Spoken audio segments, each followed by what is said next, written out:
Bad news for everyone with student loans. It's about to get a lot harder to pay off that debt.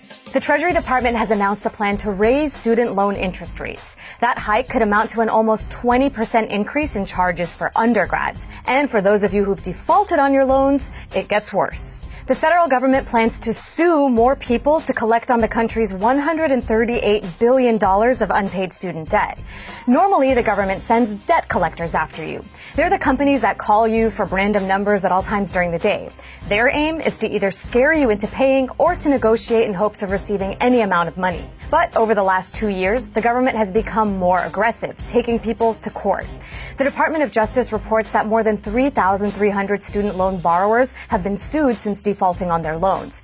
And that program is expected to grow under President Trump. Even though the lawsuits began under Obama, the interest hike and Education Secretary Betsy DeVos's latest moves signal an escalation in how the White House handles student debt. DeVos has done away with Obama's guidelines that rewarded companies for giving borrowers accurate information about their payment options.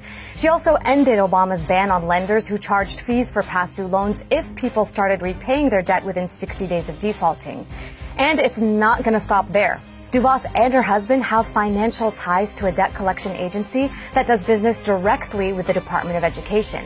That's a huge conflict of interest now that DeVos can influence and oversee debt collection contracts. We already know the average college student who borrows money leaves school with about $34,000 in loans. But under this new administration, it looks like that price tag is only going to rise.